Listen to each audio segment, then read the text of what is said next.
and welcome to another teaching by 119 Ministries. Our ministry teaches that the whole Bible is still true and directly relevant in our lives. If you would like to know more on what we believe and teach, please visit us at testeverything.net. We hope that you enjoy studying and testing the following teaching.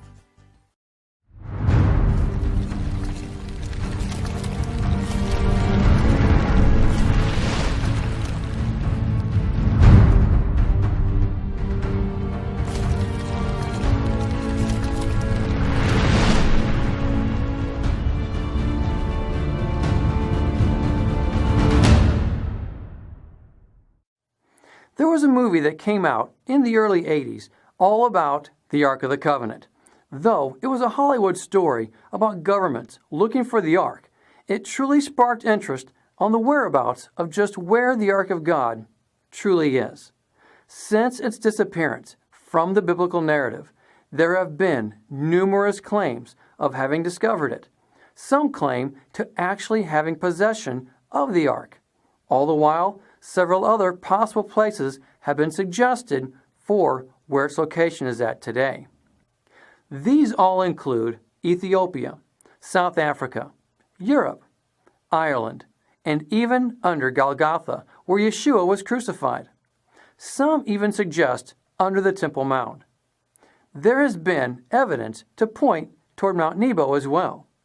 2 Maccabees, written around 100 BC, says that the prophet Jeremiah, being warned by God before the Babylonian invasion, took the ark, the tabernacle, and the altar of incense and buried them in a cave on Mount Nebo, informing those of his followers who wished to find the place that it should remain unknown. The account reads as follows. One finds in the records that Jeremiah the prophet ordered those who were being deported to take some of the fire, as has been told, and that the prophet, after giving them the law, instructed those who were being deported not to forget the commandments of the Lord, nor to be led astray in their thoughts upon seeing the gold and silver statues and their adornment. And with other similar words, he exhorted them that the law should not depart from their hearts. It was also in the writing that the prophet, having received an oracle, ordered that the tent and the ark should follow with him, and that he went out to the mountain where Moses had gone up and had seen the inheritance of God. And Jeremiah came and found a cave, and he brought there the tent and the ark and the altar of incense, and he sealed up the entrance. Some of those who followed him came up to mark the way, but could not find it.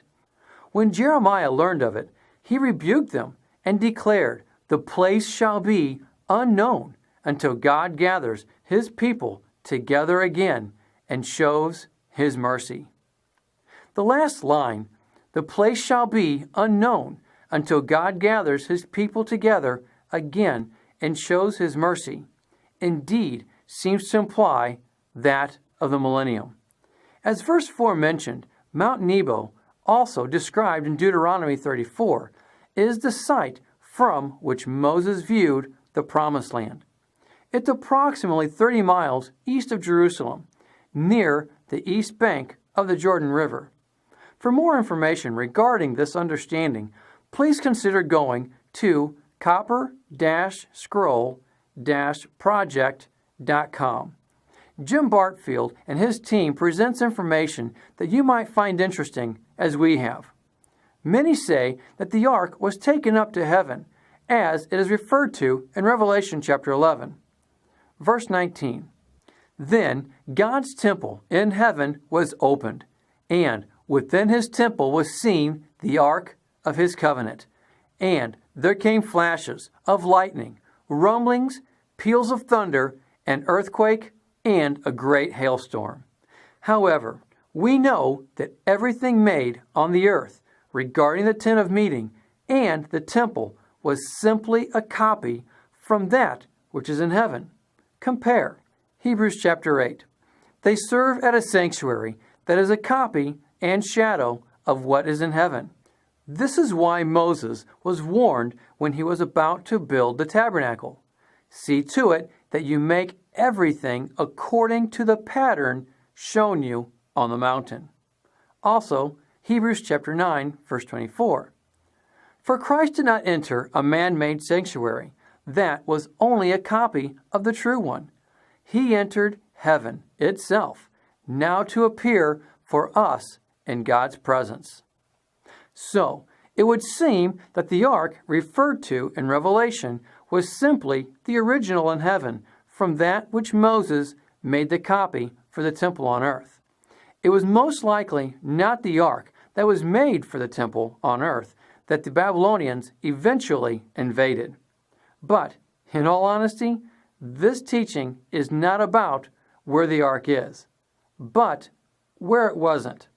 Stay with me, and you'll see what I mean in a moment. In 597 BC, the Babylonians destroyed Jerusalem and Solomon's temple. There is no record of what became of the ark in the book of Kings and Chronicles. Some suggest the ark was taken to Babylon. However, when we look at history in the scriptures of when the ark fell into the hands of the enemy, it was bad news for the enemy. Seriously. The ark was once captured as a result of Israel taking the ark out to battle without being told to do so. It's in 1 Samuel chapters 4 through 6 that we find the ark taken by the Philistines and returned by the Philistines just the same. The question is, why? Why would they return the greatest prized booty ever from a war? The scriptures make it quite clear. The ark was a curse to them. The account in 1 Samuel tells how the Philistines' god, Dagon, fell before the ark 2 nights in a row, and then how the people were inflicted with tumors. Wherever they sent it, the people were afflicted. So, long story short, they sent it back to Israel. This is one reason why I really don't believe the Babylon took the ark, but rather that it was hidden somewhere before they invaded. Otherwise, the ark would have afflicted the Babylonians just the same.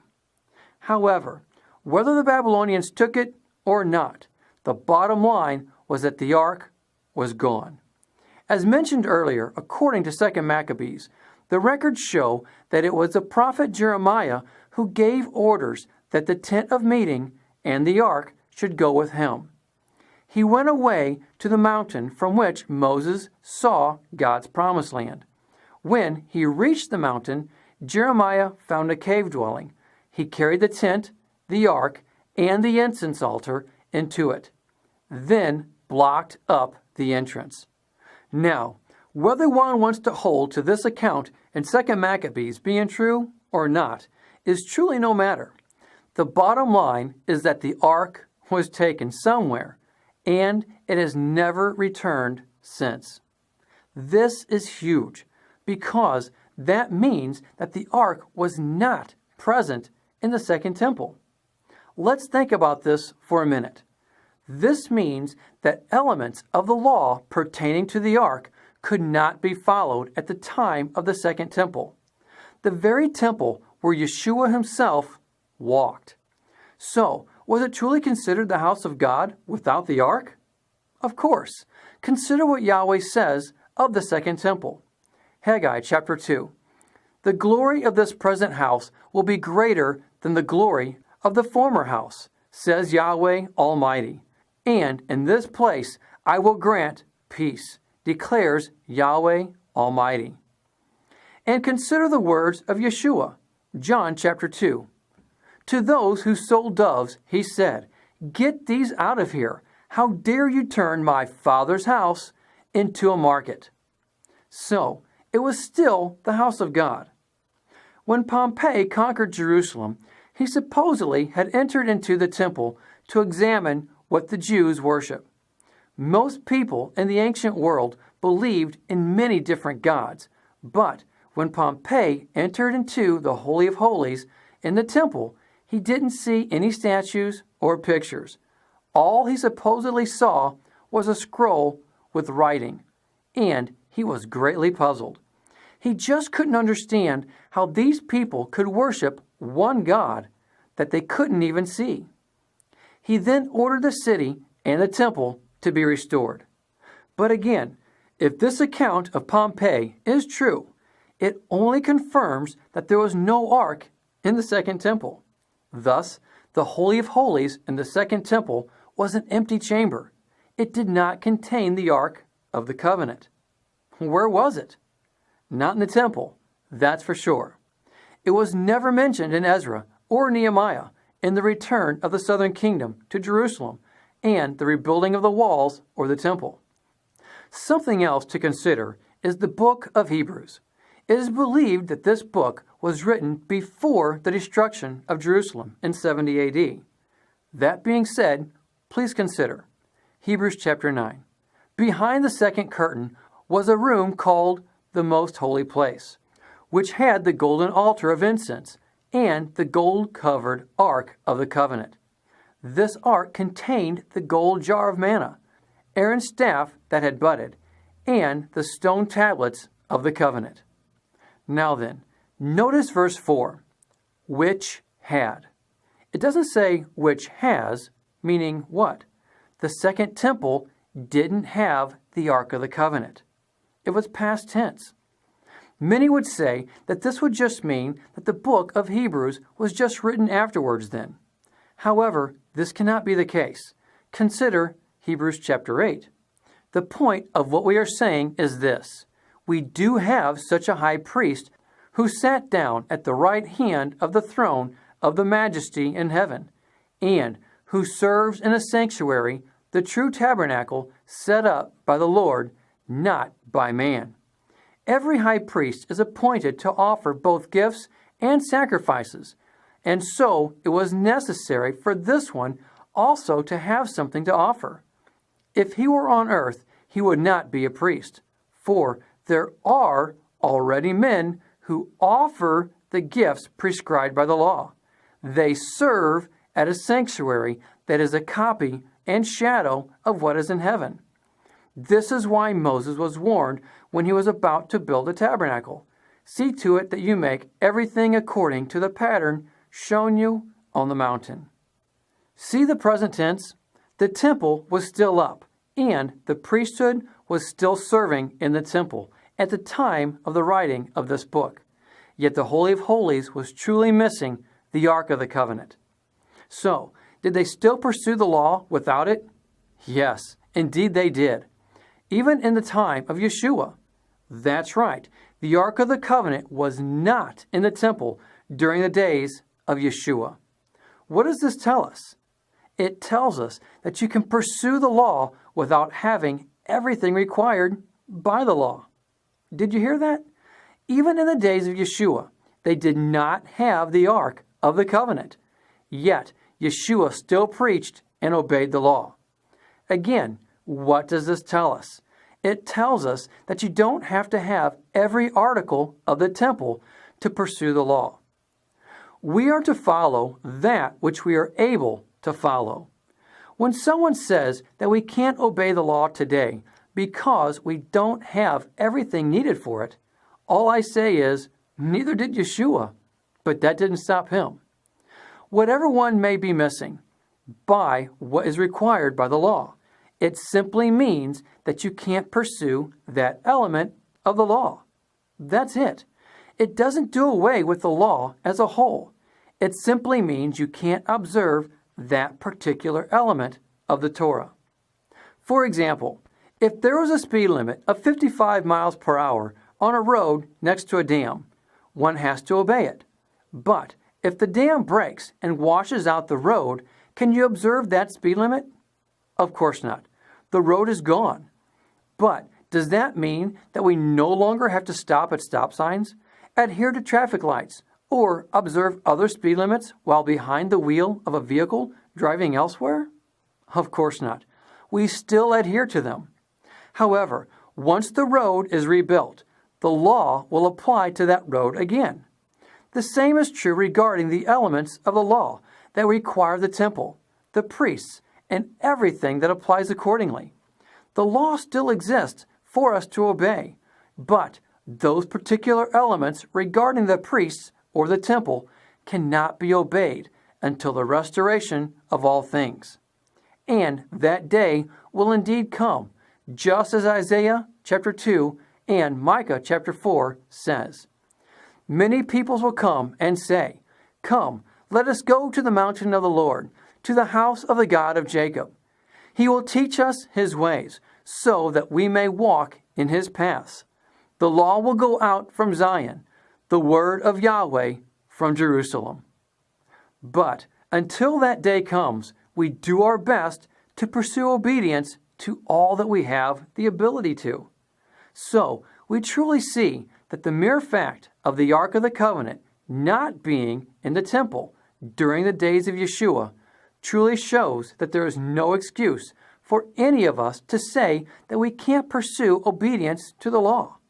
In fact, it truly shows that we indeed are to obey all that we can in spite of what we can't. Thus, the words of Yeshua in Matthew 23. Then Jesus said to the crowds and to his disciples, "The teachers of the law and the Pharisees sit in Moses' seat. So you must obey them and do everything they tell you. But do not do what they do, for they do not practice what they preach." We pray that you make it your desire to follow our Savior's example in pursuing obedience to all that you can today, just as he commanded all in Matthew 23 when there was no ark in the Holy of Holies. We hope you've enjoyed this teaching. Remember, continue to test everything. Shalom.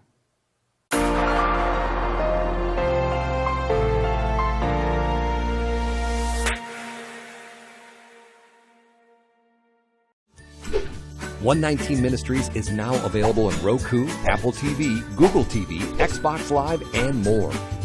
You can now access dozens of free video teachings straight from your home television in the comfort of your home. If you would like to learn more, please visit us at testeverything.net.